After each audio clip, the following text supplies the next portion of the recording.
हम नीचे देख रहे हो ना, माया माया तो ऊपर ही टिक पकड़ के अपने पास ऊपर देखोगे तो आप और हजार अचारे भी हैं, आपको पता लगेगा यार मैं तो कुछ भी नहीं हूँ। हमारे माइंड का स्वभाव है कंपेयर करना, है नहीं? हमेशा कंपेयर ही तो करते रहते हैं हम।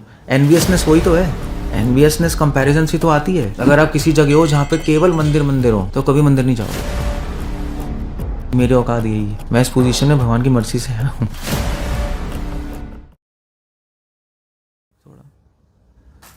इनफैक्ट जो सेंट्स हैं उनकी टॉलरेशन पावर बढ़ जाती है, नहीं?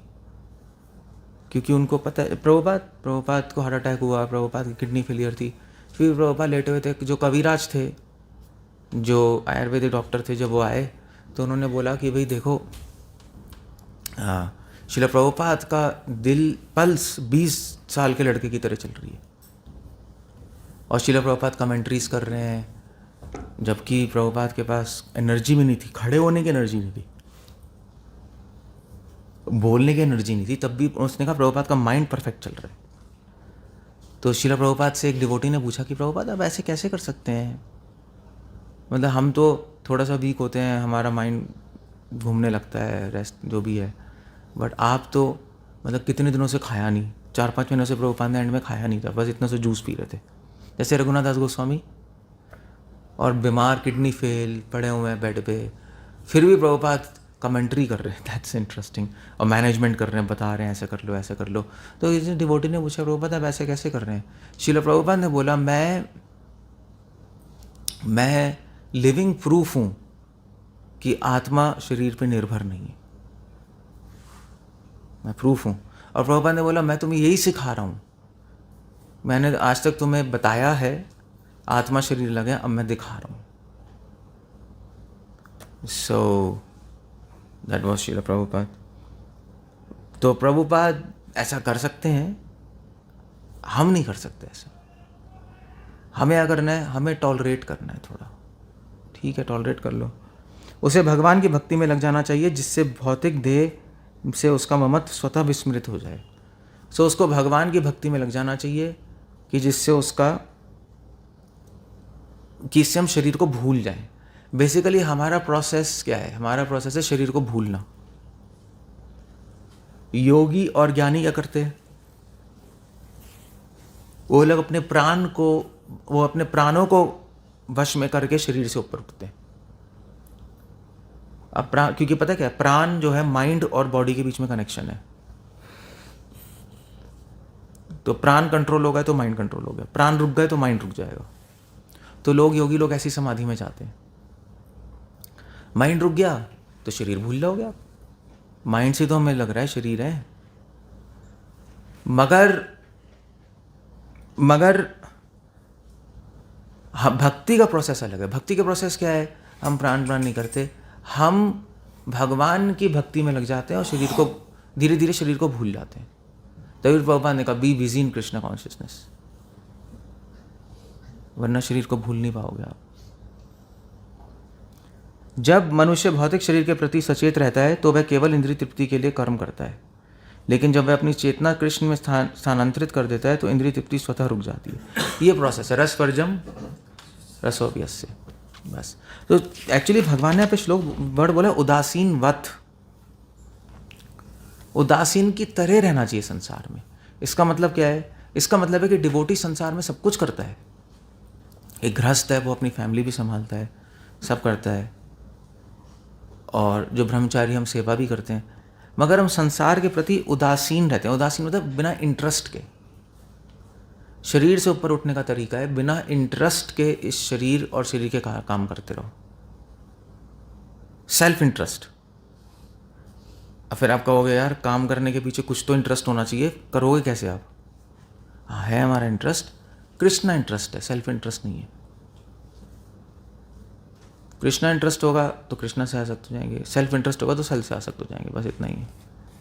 इसलिए भगवान कह रहे हैं उदासीन वत, संसार में ऐसे रहो जैसे आप इंटरेस्टेड नहीं हो, मगर सारे काम करते रहो। काम करते रहोगे, काम तो करना ही पड़ेगा, काम रोक कैसे सकते हो?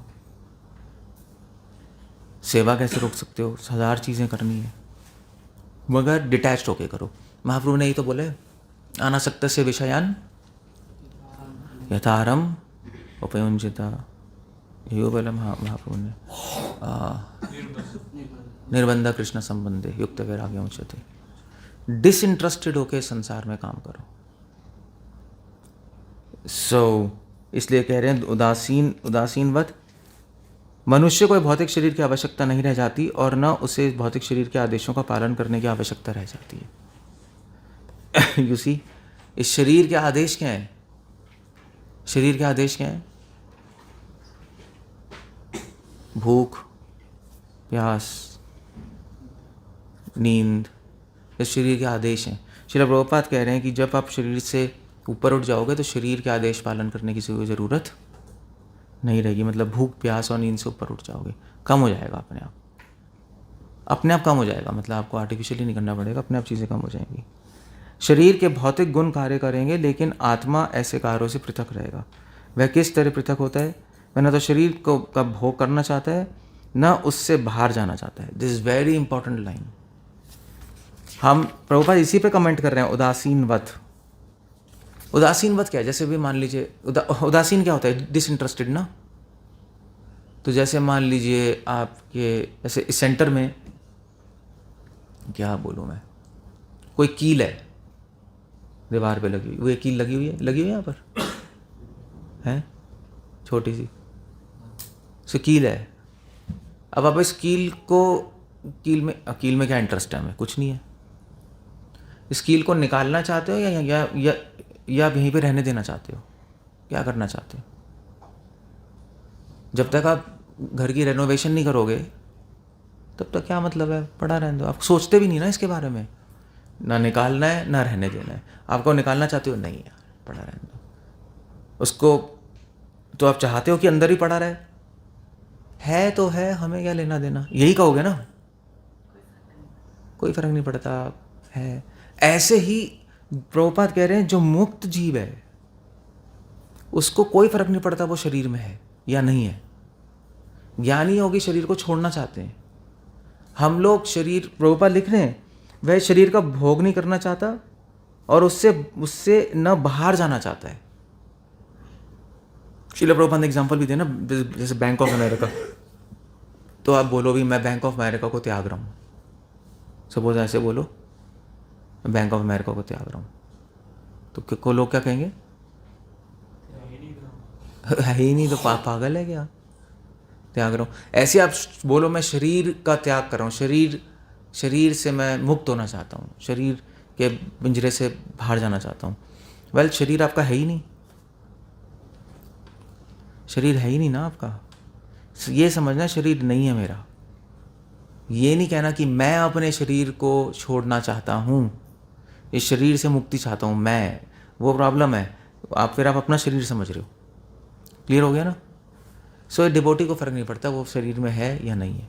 इनफैक्ट विश्वनाथ चक्रवर्ती ठाकुर तो ये भी लिख रहे हैं कि मेरे करोड़ों शरीर हो जाए, करोड़ों शरीर में करोड़ों कान, करोड़ों जीव, कि इससे करोड़ों जीव से मैं भगवान का नाम लेता रहूँ, करोड़ों कान से भगवान की नाम सुनता रहूँ, करोड़ों आँखों से भगवान के दर्शन करते रहूँ, करोड़ों हाथों से भगवान की सेवा करूँ। ये विश्वनाथ ठाकुर लिख रहे हैं। ये किसी भी ज्ञानी और योगी को समझ आ नहीं सकता, मतलब उनके बाप को भी समझ नहीं आ सकता, क्योंकि अलग ही ये चीज़ है। विश्वनाथ ठाकुर को कोई फर्क नहीं पड़ता कि वो शरीर छोड़ें या उसमें रहें। उनको एक चीज़ से फर्क पड़ता है बस, डिवोटीज को, शरीर भगवान की सेवा में लग रहा है या नहीं लग रहा, बस दैट्स ऑल। लग रहा है तो ठीक है, नहीं लग रहा तो प्रॉब्लम है। सो वह ना तो शरीर इस प्रकार दिव्य पद पर स्थित भक्त स्वयं मुक्त हो जाता है। उसे प्रकृति गुणों के प्रभाव से मुक्त होने के लिए किसी प्रयास की कोई आवश्यकता नहीं पड़ती।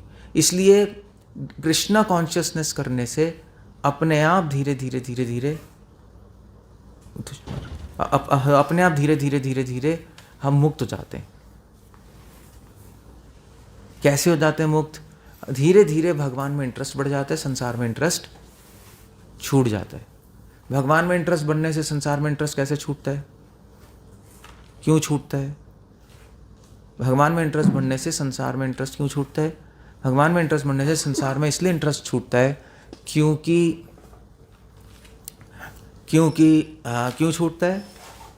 क्योंकि जब भगवान में इंटरेस्ट बढ़ता है तो रिलेटिवली हमें संसार खराब लगने लगता है। जब कंपेयर करते हैं हम, जैसे भगवान में इंटरेस्ट, भगवान की ब्यूटी देखेंगे तो इस संसार की ब्यूटी हमें ब्यूटी नहीं लगेगी। कंपेयर करने से तो पता होता है। भगवान के गुण देखेंगे, संसार के गुण हमें बहुत ही बच्चों वाले लगेंगे। आप कहो भी इस संसार में हम अट्रैक्ट होते हैं बहुत सारे करेजियस लोग से, नहीं, जो साहसी लोग हैं, पावरफुल लोग हैं, हम उनसे अट्रैक्ट होते हैं। भगवान के बारे में सुनेंगे तो he is the most powerful. अब हम कृष्ण के बारे में पढ़ते हैं, भगवान ने 16,108 रानियों से शादी की, उनके लिए एक एक महल था और उनसे 10-10 बच्चे थे। तो अब इस संसार में किससे अट्रैक्ट हो गए? मोस्ट पावरफुल आदमी के पास भी ये नहीं है। कृष्ण ने इतने सारे असुरों को मार दिया, तो बकासुर आया, उसकी चोंच ऐसे फाड़ी जैसे पेपर फाड़ते, नहीं, गोवर्धन को ऐसे उठाया जैसे बॉल उठा रहे। ऐसी पावर तो किसी ने दिखाई नहीं। तो किसी ने तो आप जब भी इस संसार में पावरफुल आदमी देखोगे, जैसे मान लीजिए आपने खली को देखा, खली अभी भी है, पता नहीं गाया भी है। WWF चलता है आजकल, पता नहीं चलता, ख़त्म हो गया। सो खली, आप खली को देखो, वाह कितना पावरफुल है, लोग कहते हैं यस। मगर खली को देखोगे आपको कृष्ण की याद आएगी। हम तो कृष्ण के भक्त हैं ना, तो हमें कृष्ण याद आएगी, हम कहेंगे अभी ये क्या है। कृष्ण ने तो गोवर्धन उठा लिया, कितने असुरों को, तृणावर्त को ऐसे उठा के फेंक दिया, इसकी क्या पावर है, बेकार है। आपका अपने आप मन नहीं जाएगा वहाँ, जब कंपैरिजन होता रहेगा अपने आप मन नहीं जाएगा। हिटलर कितने सारे लोगों को मार दिया, कहीं जर्मनी में हिटलर हीरो है। हिटलर ने जर्मनी को आगे बढ़ा दिया यूरोप में, बट कितने लोगों को मारेगा हिटलर? कृष्ण ने कितने लोगों को मारा? जरासंध से युद्ध हुआ तो जरासंध कितनी आर्मीज लेके आ रहा था? जरासंध हर बार 19 अक्षौणी सेना लेके आ रहा था। महाभारत के युद्ध में कितनी अक्षौणी सेना थी? 18। पूरे संसार के सारे आर्मी वालों को, सोल्जर्स को, किंग्स को लेके आ रहा था। उसने फ्रेंडशिप करी हुई थी अटैक करने। कृष्ण ने अकेले मारा उनकी सारी आर्मी को। जब कृष्ण बाहर गए ना मथुरा, जब जरासंध आया था पहली बार, तो सारी 19 अक्षौणी, यू कैन इमेजिन, 19 अक्षौणी सेना आप सोच भी नहीं सकते। महाभारत युद्ध में 18 अक्षौणी सेना थी। पांडवों के पास थी कितनी थी? 7, और इनके पास 11 थी, कौरवों के पास। और जो कुरुक्षेत्र का युद्ध कहाँ हुआ है? यहाँ पे कुरुक्षेत्र, इस छोटे से कुरुक्षेत्र में तो कुछ आएगा ही नहीं।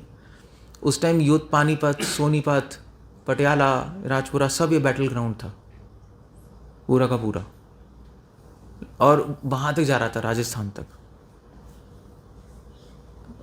हरियाणा पूरा कवर होके। इतना बड़ा बैटल ग्राउंड, उसमें 18 अक्षौणी सेना।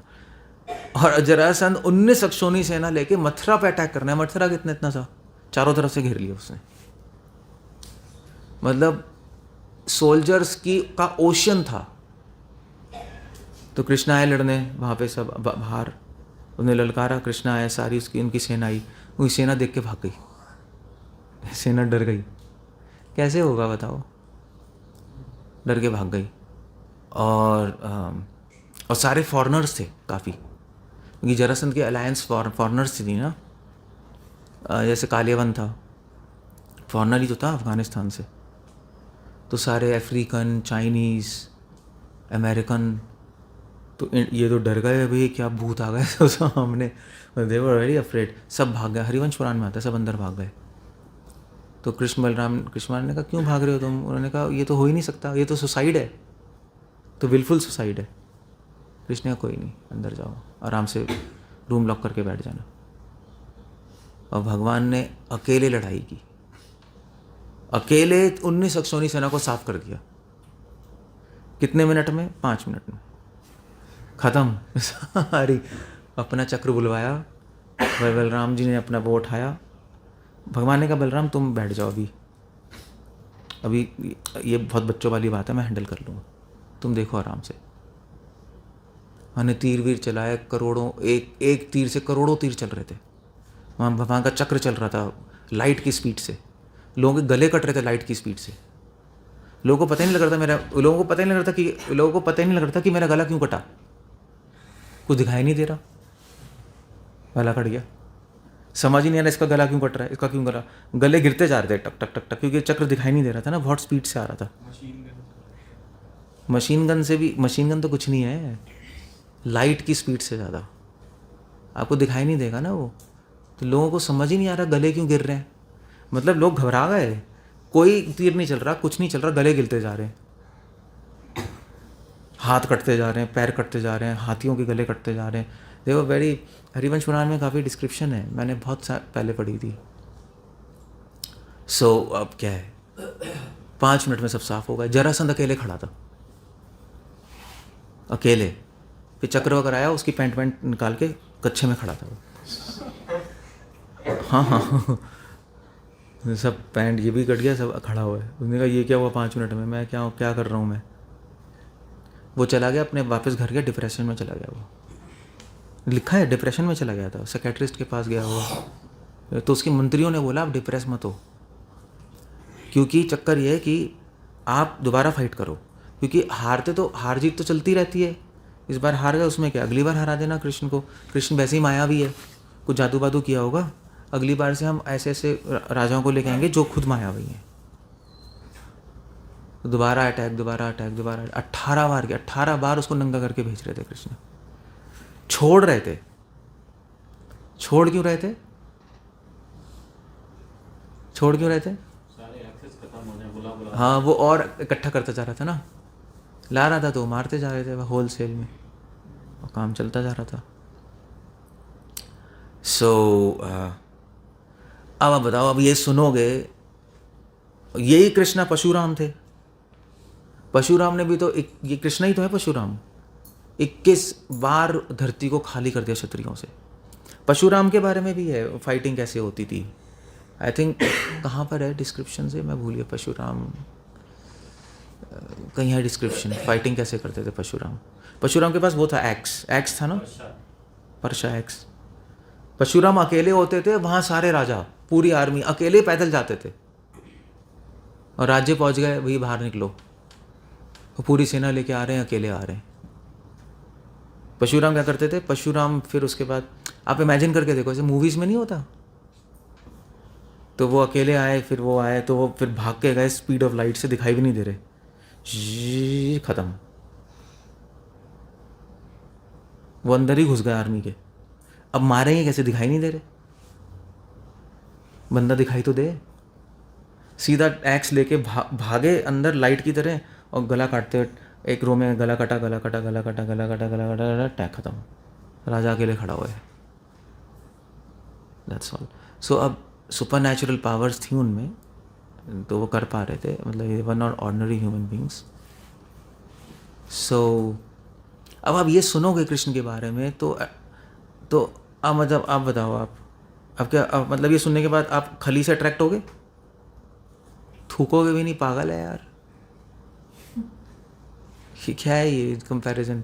हिटलर नॉनसेंस है, क्या करेंगे वो लोग। एक्चुअली भीम भी अकेले मारता था सारी आर्मियों को। सबसे ज़्यादा किसने मारा था कुरुक्षेत्र के युद्ध में? भीम ने।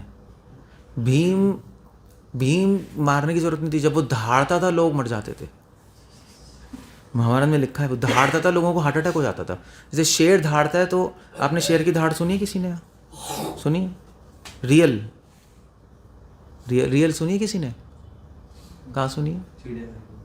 अय है, चिड़ियाघर में चिड़िया बोलती हैं, तो कैसी थी? पूरा जंगल एकदम शांत हो जाता है। चिड़ियाघर का शेर भी बड़ा कमज़ोर होगा, क्या करेगा वो, चिड़ियाघर में रह रहा है वो। सही तो पिक्चर में तो आपको पता ही नहीं लगेगा। आप जैसे मैंने सुनी है, क्योंकि मैं जब हरिद्वार में था, तो हरिद्वार के गंगा जी के गंगा जी के उस पार वो शुरू होता है जिम कॉर्बेट पार्क, नैनीताल तक जाता है नहीं। तो हम सो रहे थे एक बार ऐसे ही घाट, सप्तऋषि घाट पे, तो वहाँ से रात को अब लोमड़ी वोमड़ी की आवाज़ आती रहती है नहीं, वहाँ से आवाज़ आई शेर की। रात को पूरा जंगल हिला, हमारी ज़मीन हिल गई थी वहाँ नीचे, नींद खिल गई हमारी। हमने कंपन क्या हो रहा ज़मीन में, शेर झाड़ रहा था, पूरा हिल गया, पूरा जंगल हिल गया वहाँ पे यार। मतलब वाइब्रेशंस आती हैं, मजाक नहीं कर रहा मैं, वो ज़मीन हिलती है। वो चिड़ियाघर वाला भी दहाड़ेगा, ज़मीन हिलेगी, ज़मीन हिलती है। ये शेर की दहाड़ है। तभी तो कृष्णा कह रहे हैं सारे जानवरों में मैं कौन हूँ? शेर हूँ मैं। सो जब भीम दहाड़ता था तो लोगों का हार्ट अटैक हो जाता था वहाँ। भीम की दहाड़ 1000 शेर के इक्वल थी। 1000 शेर क्या है बताओ आप, हार्ट ही रुक जाएगा आपका। तो भीम को मारने की जरूरत नहीं पड़ती थी, दहाड़ता था और एक बंदे को पकड़ा, उसका दिल निकाला, खून पी गया, देख के मर जाते थे लोग। ये राक्षस है आदमी है क्या है ये? वो ऐसे करता था वो। हाथी की सूंड पकड़ी, घुमाया, फेंक दिया। मतलब आप ये थोड़ा फिक्शन लगता है नहीं? सुपरमैन, एवेंजर्स, इस टाइप के लोग लगते हैं। हल्क, हमें भी हल्क हमारा तो भीम है, उनका हल्क है।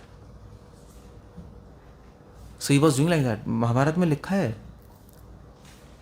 बंदों को पकड़ा, उसका हाथ डाला अंदर, यहाँ दिल निकाला, खून पी गया, और फिर धाड़ा। वाह, लोग देख ये वही बेहोश आदमी बेहोश हो जाएगा, क्या करेगा वो? ये कौन है ये? इससे कौन लड़ेगा, भिड़ेगा? पागल हो जाते थे लोग। अर्जुन जब शंख बजाता था, धनंजय शंख, लोगों को हार्ट अटैक आता था उसी से, डर जाते थे जी। ये तो ना आपका अर्जुन जब वनवास में था, क्या नाम था?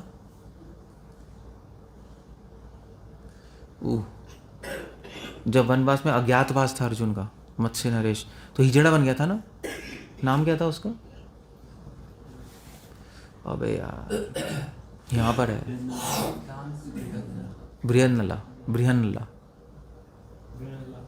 हाँ, तो सारे कौरवों ने अटैक कर दिया था ना उस पर, एंड में अटैक कर दिया था सारा। तो जो मत्स्य नरेश का जो बेटा था, उसका नाम क्या था? है पुत्र, कुत्तर, उत्तरा का भाई था। उत्तर नहीं, उत्तर नहीं था, कुछ और होगा, मतलब ऐसी कुछ था। तो एनीवे, तो वो जो था, उसने बोला, थोड़ा सनकी था, थोड़ा क्रैक, तो वहाँ से सारे कौरव लोग अटैक करने आ गए। उन्होंने कहा पांडव है पक्का यहाँ पर। तो दुर्योधन, भीम, द्रोणाचार्य, कृपाचार्य, उन्होंने कहा हम सभी अटैक कर देते हैं, अज्ञात मार देंगे इनको, यहाँ अज्ञातवास है। अब पकड़े गए तो दोबारा 13 साल। तो आए वो वहाँ, तो ये थोड़ा क्रैक तो था ही, और इसको सब क्रैक बोलते थे, तो पापा भी इसको क्रैक बोलते थे कि मतलब ऐसी कमज़ोर टाइप का है। तो उसने कहा अब समय आया दिखाने का कि मैं भी कुछ हूँ, मैं अकेले भीम, द्रोणाचार्य, कृपाचार्य सबको मार के आऊँगा, अपने राज्य का नाम रोशन करूँगा। तो सारे जो हिजड़े थे ना, वहाँ रहते थे महल में, सब हंस रहे थे, ये पागल है। तो बृहन्नला ने कहा कि ठीक है, मैं चलूँगी आपके साथ, क्योंकि मुझे रथ चलाना आता है। अभी इतना बेवकूफ़ कह रहा है, हाँ तू चल, कोई नहीं, तू रथ चलाएगी और मैं लड़ूंगा। तो यानी वो गए वहाँ पर। तो फिर बीच में बृहन्नला, तो वो देख के भाग गया वापस। उसने कहा भैया ये कौन है, ये मैं मरना है, सुसाइड करना, वापस भाग गया। तो बृहन्नला ने कहा कि अब तू चला, मैं तीर चलाऊँगा, मैं तीर चलाऊँगा। महाभारत में पूरा डिस्क्रिप्शन है ये, मैं तीर चलाऊँगा। तो फिर उसने बताया मैं अर्जुन हूँ। तो उसने बोला मेरा शंख वंख छुपा रखा था उन्होंने पेड़ के ऊपर कहीं, वेपन्स। शंख बजाया जब धनंजय शंख, भीम और दुर्योधन ने बोला कि पक्का अर्जुन का शंख है। ये ज़मीन काँप रही थी। सो ये हीरोज़, ये हमारे हीरो हैं। अब आप इनके बारे में पढ़ोगे तो ये पागल वाले हीरोज़ क्या हैं? आपको हल्क से अट्रैक्शन होगी, भीम को देखो नहीं होगी, सुपरमैन से होगी। बच्चे सुपरमैन नहीं देखते, सुपरमैन, बैटमैन, हमें यह लेना देना, हमारे सुपरमैन तो परशुराम है। सुपरमैन भी लाइट की स्पीड से तेज़ नहीं चलता होगा, असंभव है। दिखाई तो देता था ना उड़ता हुआ, दिखाई तो देता था, परशुराम दिखाई भी नहीं देते थे। देवर, इसलिए भगवान ने पास्ट टाइम्स की हमारा मन आकर्षित करने के लिए, और इसीलिए संसार में भगवान ने हीरोज़ बनाए हैं कंपैरिजन देने के लिए। जैसे मान लीजिए भगवान ने ब्रह्मा जी क्यों बनाए? खुद ही बना सकते थे सृष्टि? नहीं, सोचते बन जाती। ब्रह्मा जी क्यों बना दिए भगवान ने? क्यों बनाए हैं? कि वो इसलिए बनाए कि उनका काम कम हो जाए? ज़रूरत ही नहीं है, भगवान तो सोच के ही सब कर देंगे। इसलिए बनाए कि ब्रह्मा जी को मोस्ट पावरफुल बीइंग बनाया संसार का, और जब मोस्ट पावरफुल व्यक्ति ही किसी की पूजा कर रहा है तभी तो पता लगेगा कि वो और पावरफुल है। और ब्रह्मा जी में जो पावर्स है कुछ भी नहीं है कृष्ण के सामने। तो कंपेयर करके ही चीज़ें समझ आती, इसलिए मटेरियल वर्ड बनाया कि मटेरियल वर्ड का कंपेयर करेंगे स्पिरिचुअल वर्ड से तब समझ आएगा वो क्या है। बिना कंपैरिजन के कभी भी कुछ समझ नहीं आएगा। जैसे आपको एग्जांपल देता हूँ फिजिक्स से। प्लेन में गए हो आप लोग? प्लेन में गया कोई फ्लाइट? जब प्लेन में होता है ना बहुत ऊपर होते हो, बिल्कुल क्लाउड्स नहीं होते, पूरा क्लीन होता है, आपको पता ही नहीं लगेगा प्लेन चल रहा है। कोई कंपैरिजन नहीं है ना, क्या करोगे आप? कहोगे चल ही नहीं रहा। या गाड़ी में देख लो, गाड़ी में आप चल रहे हो, गाड़ी में पता लग जाएगा क्योंकि पेड़ दिखाई देंगे ना, पेड़ पीछे जा रहा है। अगर मान लीजिए आप किसी गाड़ी में जा रहे हो, कुछ भी नहीं है आसपास, तो आपको पता लगेगा गाड़ी चल रही है। मतलब प्रोवाइडेड यूनिफॉर्म मोशन में चल रही हो। अगर झटके मारेगी तो पता ही लग जाएगा।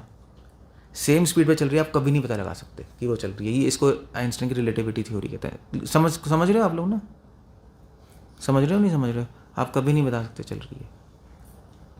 फील ऐसे आती है जैसे रुका हुआ है। प्लेन में लगता है ना रुका हुआ है। आप गए हो कनाडा, लगता नहीं, लगता है कि बैठे चल ही नहीं रहा।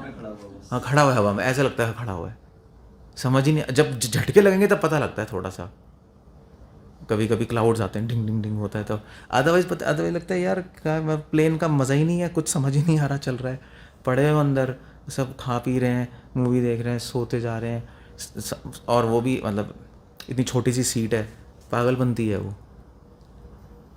लोगों को बड़ा चार्म होता है प्लेन, कुछ समझ ही नहीं आता कुछ चल रहा है। So that's the whole point. मैं क्यों बोल रहा हूँ ये, क्या नॉनसेंस है ये? Compare that's the point. इसलिए कंपेयर करना बहुत ज़रूरी है। इसलिए संसार की बुराई जानना भी ज़रूरी है। बुराई जानोगे तो अच्छा ही पता लगेगी। तभी तो कृष्ण कह रहे हैं यहाँ पर, प्रकाशम च प्रवृत्तिम च मोहम च एव पांडवा। प्रकाश, मोह, अंधेरा डिवोटी से ऊपर उठा होता है। क्यों? क्योंकि डिवोटी कंपैरिजन करके देख लेता है, यार ना अंधेरा सही है ना प्रकाश सही है संसार का। असली प्रकाश तो वहाँ है, उसके सामने तो ये भी कुछ नहीं है। जैसे फॉर एग्जांपल, अब मैं आपको एक और समझाता हूँ भक्ति का ही, कोई प्रॉब्लम नहीं है। जैसे फॉर एग्जांपल हम लोग मान लीजिए आपको लगने लगे मैं बहुत एडवांस डिवोटी हूँ, तो क्या करना चाहिए आपको? क्या करना चाहिए? हाँ, किससे?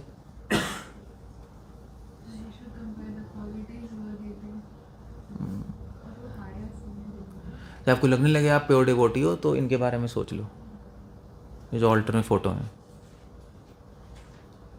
आपको पता है, आपको लगेगा मैं तो ज़ीरो भी नहीं हूँ।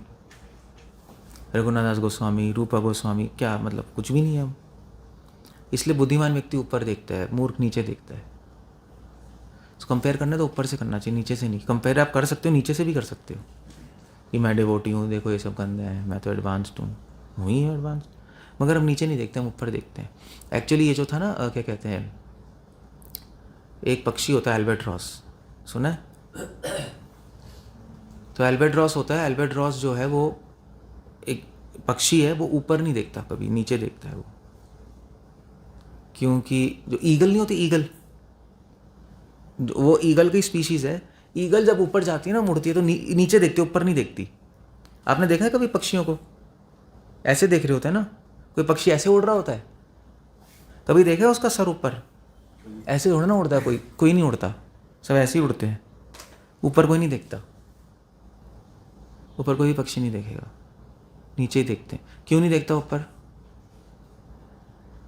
नीचे खाना worms वगैरह सब। नहीं, फिर कभी कभी तो ऊपर देख लेगा, कभी भी नहीं देखेगा वो। ऊपर से कभी कुछ मिला नहीं ना उसको। ऊपर कुछ है ही नहीं, कुछ है ही नहीं तो ऊपर क्या देखेगा?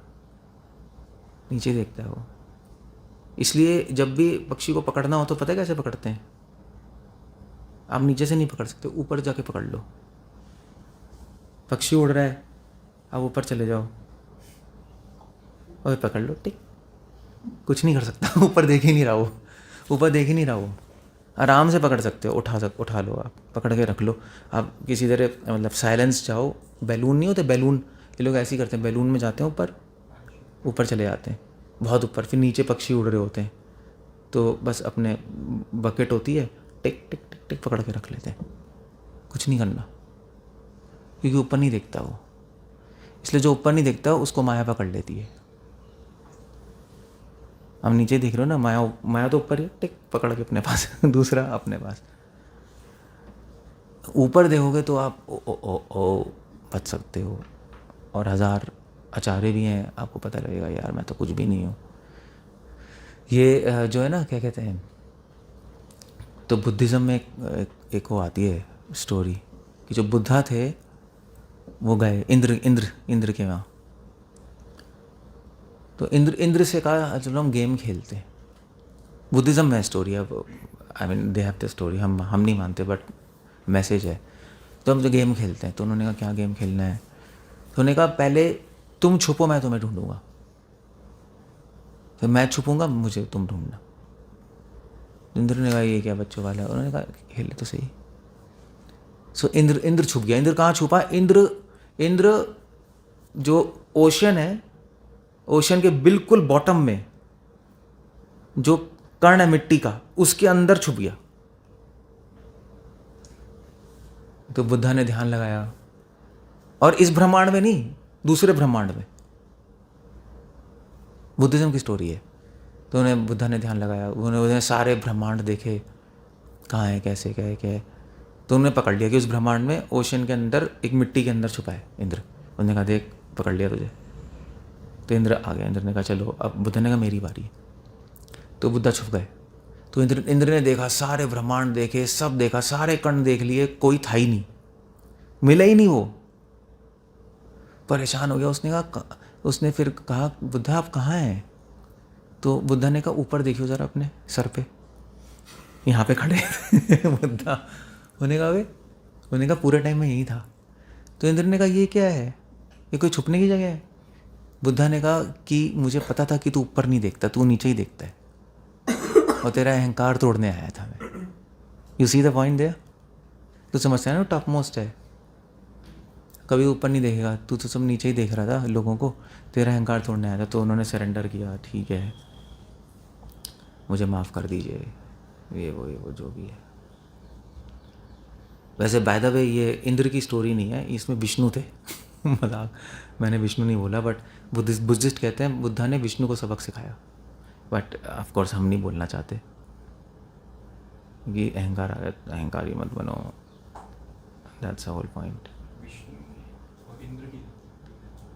इंद्र तो मैंने बोल दिया कि विष्णु बोलना नहीं चाह रहा था मैं, बुद्धिस्ट स्टोरी में विष्णु है। आय हाय, स्टोरी है बुद्धिस्ट स्टोरी, पागल हो क्या? अब मैसेज समझ लो ना क्या है। वो है वहाँ पे, है वहाँ पे विष्णु को विष्णु नहीं बोलते, वहाँ पे विष्णु को बोलते हैं क्या, यहाँ बता नहीं पाओगे, गुजेनपा, पता नहीं क्या नाम था, गुजेनपा ऐसी कुछ नाम था अजीब सा, उनके अपने टर्म्स हैं। तो विष्णु कैसे थे? क्योंकि 4 हाथ थे, गरुड़ था, तो पता लगता है कि विष्णु की बात हो रही है। ऐसी कुछ नाम था, मैं भूल गया, विष्णु पा, ऐसे नारायण पा। Okay, so that's the whole point. ये सो इसलिए भगवान ने ड्युअलिटीज भी बनाई है, दुख सुख की कंपेयर कर पाए, वरना सुख की वैल्यू नहीं पता लगेगी, अच्छा बुरा, अच्छे की वैल्यू नहीं पता लगेगी। इसलिए भगवान ने बनाया, क्योंकि लोग कहते हैं द्वंद्व ऐसे क्यों बना दिए, 1000 चीज़ें क्यों बनाई हैं। उसी से हम सीखेंगे, अदरवाइज सीख नहीं सकते। मतलब अगर आपको किसी वैक्यूम में छोड़ देंगे, आपको कुछ नहीं पता लगेगा, आपको कुछ नहीं कर सकते, आप क्या सीखोगे? कुछ नहीं सीखोगे, पड़े रहोगे ऐसे ही वैक्यूम में। सो दैट्स, तो इसलिए पता नहीं मैं क्यों बोल रहा हूँ कंपैरिजन, बट हाँ मैं इसलिए बोल रहा हूँ कि प्रकृति के 3 गुणों से ऊपर उठने का तरीका ही है। आप हायर चीज़ें जानो तो लोअर चीज़ें छूट जाती हैं, उसका ही ध्यान करते रहो। तो अपने आप चीज़ें छूट जाएंगी। हाँ कभी कभी मन जाएगा बट उसको निकाल के निकाल लो दोबारा। प्रभुपाद कह रहे हैं अगर रासलीला की चर्चा करोगे तो नॉर्मल तो इस संसार में जो क्या कहते हैं जो लस्ट है उसमें दिमाग नहीं जाएगा। अगर यशोदा माँ और कृष्ण का चिंतन करोगे तो इस संसार में मदर और जो बच्चे का जो प्रेम है वो फीका लगेगा। कृष्ण और उनके फ्रेंड्स का चिंतन करोगे तो इस संसार में फ्रेंडशिप बहुत फीकी लगेगी। So that's a whole point there. इसलिए श्रील प्रभुपाद लिख रहे हैं यहाँ पर, प्रभुपाद यही लिख रहे हैं, सो प्रकृति के के प्रभाव से मुक्त होने के लिए किसी प्रयास की कोई आवश्यकता नहीं रह जाती। हमें अलग से कोई प्रयास नहीं करना है। यहाँ पे प्रयास का मतलब ये नहीं है कि हम प्रयास नहीं करते भक्ति में। यहाँ पे प्रयास का मतलब है कि हम लोग क्या कह रहे हैं, हाँ योग ध्यान ये सब नहीं करते, वो कोई ज़रूरत नहीं है। हमारी साधना है भगवान को जानना, उनका कीर्तन करना। अपने आप चीज़ें हो जाएंगी, अपने आप आगे बढ़ना शुरू कर दोगे। क्योंकि माइंड की हैबिट है कंपेयर करने की। हमारे माइंड का स्वभाव है कंपेयर करना, है नहीं? स्वभाव है ना, हमेशा कंपेयर ही तो करते रहते हैं हम। एनवियसनेस वही तो है, एनवियसनेस कंपैरिजन से तो आती है कि वो ऐसा है, ये ऐसा है, मैं ऐसा हूँ, वो ऐसा है। हमेशा हम 24 घंटे कंपेयर ही करते हैं। शॉपिंग करने आते हो क्या करते हो आप? कंपेयर ही तो कर रहे हो, ये ऐसा है मगर ये उससे अच्छा है, ये तो और अच्छा है, ये दे दो मुझे। शॉपिंग। अब सारी चीज़ें देख लो, सारी चीज़ें आप देख लो। आप एंटरटेनमेंट करो, कंपैरिजन है। अब आज अच्छी मूवी देखेंगे, बाकी वो तो बकवास थी। ठीक, खाने में भी कंपैरिजन है, कपड़े पहनने में भी कंपैरिजन है। सब बिना कंपैरिजन के लाइफ चल ही नहीं सकती, चल ही नहीं सकती। हाँ हमें मंदिर जाना है और मंदिर अच्छा है, बाकी तो मन नहीं लगता। कंपैरिजन से तो पता लग रहा है। अगर आप किसी जगह हो जहाँ पे केवल मंदिर मंदिर हो तो कभी मंदिर नहीं जाओगे आप। इसलिए हरिद्वार में रहने वाले कभी गंगा में स्नान नहीं करते, पता है? उनसे पूछो, ऐसे हम तो इतनी दूर दूर से घाट में आते हैं। हरिद्वार वाले मस्त अपना 8 बजे घूमने आएगा और सिगरेट पी के चला जाएगा। तो मैंने पूछा था एक बंदे से, यार तू नहाता नहीं रोज़, इतनी गंगा जी हैं? कहते हैं नल में भी तो गंगा जी आ रही हैं हमारे। उसका लॉजिक ही है, बाथरूम में तो गंगा जी हैं, हमें क्यों जाना है नहाने? सो यूज्ड टू हो गया वो, समझ रहे हो उसको क्या, उसको क्योंकि पढ़ा है ना, वहाँ पे कंपैरिजन नहीं है वहाँ कोई।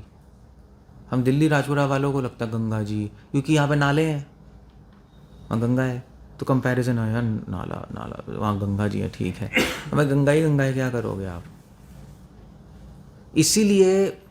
इसीलिए जो डिवोटीज जैसे जो मंदिर में रहते हैं, इसलिए जो प्रीचिंग नहीं करेगा उसको डिवोटी से हेट होने लगेगी, एनवियसनेस होने लगेगी। क्योंकि अपन इंटरनल कंपैरिजन शुरू कर देगा, ये अच्छा है, ये बुरा है, मैं अच्छा हूँ, वो ऐसा है। इसलिए जब प्रचार करोगे तो आपको पता लगेगा वो भाई बाहर के लोग तो पूरे ही गंदे हैं, ये फिर भी of the lot much better है। ऑफ द लॉट समझते हो? ठीक है, उनसे तो यहाँ का गंदा भी डिवोटी बेटर है, एटलीस्ट कृष्ण को तो मानता है। सो दैट्स वाई भगवान ने पूरी सृष्टि द्वंद्व में बनाई है, बाय द वे कंपैरिजन पे ही बनाई है पूरी सृष्टि, ये भी समझ लो। हमारे ऑर्गन्स, हमारी बॉडी भी कंपैरिजन में ही चल रही है। मतलब मैं उसमें नहीं जाना चाहता, बट चीज़ें हैं। सो एनीवे, सो मैं क्या कह रहा हूँ, मैं पॉइंट कह रहा हूँ कि मन का स्वभाव है कंपेयर करना, तो भगवान वो स्वभाव को यूज़ कर रहे हैं हमें आगे बढ़ाने के लिए। उस चीज़ को एक्सप्लॉइट तो नहीं कहेंगे, उस चीज़ को यूज़ कर रहे हैं, वो नेचर हमारी। हम कंपेयर करते हैं और अट्रैक्ट होते हैं, जो बेटर कंपैरिजन है, यही है ना कि मेरा स्वभाव है। तो भगवान कह रहे हैं ठीक है, इसी को मैं यूज़ कर लेता हूँ, तो मैं लीला करूँगा, ऐसी लीला करूँगा कि तुमने कहीं संसार में देखी नहीं होगी, और फिर तुम आकर्षित हो जाओगे, बस खत्म हो गया, आकर्षित हो गए, मुक्त हो गए। सो या इस तरह से हम प्रकृति के गुणों के अतीत हो जाते हैं। एनीवे, या आई थिंक हो ही है। हरे कृष्ण। कुछ पूछना है, कुछ कहना है? और भी चीज़ें, बट ठीक है मैं यहाँ पे एंड कर रहा हूँ क्योंकि एक पॉइंट चला जाए तो बेटर ही है। क्या पॉइंट मैंने बताया आज? कंपैरिजन का ध्यान रखना, हमेशा कंपैरिजन का ध्यान रखना। आपको कभी अहंकार नहीं आएगा अगर आप अपने आप को कंपेयर करोगे, अपनी पास्ट लाइफ और अभी की लाइफ, है ना। मैं कितना गंदा था, अब कुछ तो बेटर हो गया, किसकी मर्जी से? भगवान की कृपा से। तो अहंकार नहीं आएगा। अब अपना ये था ना, आपका क्या कहते हैं, लाल बहादुर शास्त्री प्रेसिडेंट था ना, प्राइम मिनिस्टर था। तो वो अपने पास एक बैग रखता था। उसके मरने के बाद देखा उस बैग में पता क्या थे? जूते थे उसके। तो उन्होंने कहा ये क्या है?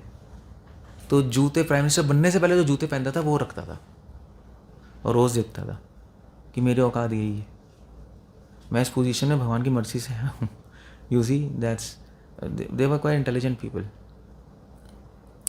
ऐसे ये था, कौन था, एक बिजनेसमैन था, वो हमेशा एक वो था ढाबा था, उस पर खाने आता था। तो मैं पूछा यार तू करोड़पति है, ढाबे पे क्यों जा रहा है? वो कह रहा है यार करोड़पति बनने से पहले मैं यहीं आके खाता था, तो मुझे अपनी औकात याद रहती है कि मैं कैसा था, और अब इस पोजीशन में कृपा से पहुँचा हूँ भगवान की, अपने आप प्रयास से नहीं पहुँचा मैं। सो ऐसे ही अपना अतीत याद, तभी तो भक्तियों ठाकुर कह रहे हैं कि गोपीनाथ माने विधाना सुनो, विषयी दुर्जना सदा कामा रहता। वो अपना अतीत याद करके तो कह रहे हैं भी मैं हमेशा मेरा टाइम वेस्ट कर दिया, मेरे में कोई गुण नहीं है। That's what they are saying. Comparison, that's the whole point. Okay, कुछ पूछना है, कुछ कहना है? I land up there. पुरुषोत्तम,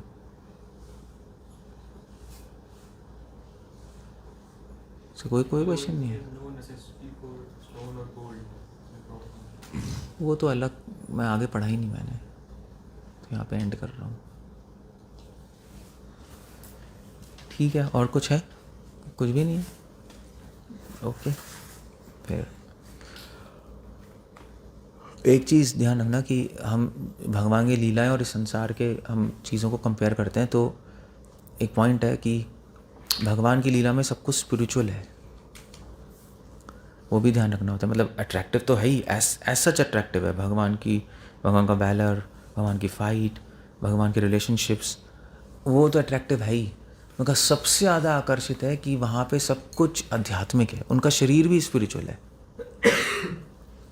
उनके डीलिंग्स भी स्पिरिचुअल है, आध्यात्मिक है, तो उससे अट्रैक्ट होता है व्यक्ति। बाकी और भी चीज़ें हैं, ऐसी बात नहीं है। ऐश्वर्य से समग्र से, वीर से श्रिय, ज्ञान वैराग्य। बट अगर हम ये भूल जाएंगे तो भगवान से बहुत मंडेन अट्रैक्शन होगी। अट्रैक्शन हो, या सहजे लोग यही तो कहते हैं, यहाँ कृष्णा गोवर्धन गिरिवरधारी हैं, ये है वो है, अट्रैक्ट तो होता ही है।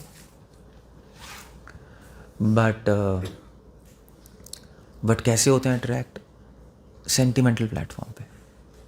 हम लोग ऐसे नहीं होते। भगवान ने ये किया, दैट्स वेरी अट्रैक्टिव।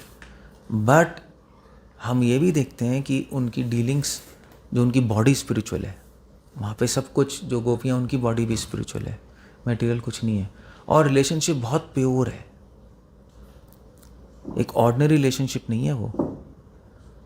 सो जब भी हम भगवान की लीलाएं पढ़ें, सुने, आकर्षित तो हो गए आप, बट सबसे इम्पॉर्टेंट पॉइंट है कि आपको ध्यान रखना पड़ेगा कि आप और आकर्षित हो गए अगर आप ये भगवान का मन समझोगे तो। ये बस कहने वाली बात है कि लीलाएं पढ़ोगे तो आकर्षित होगे, मगर भगवान का मन समझोगे तो और आकर्षित होगे।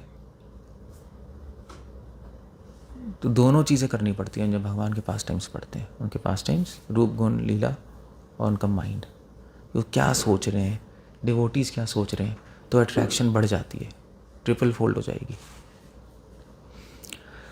Okay, I land up there. Hare Krishna. Srila Prabhupada की जय।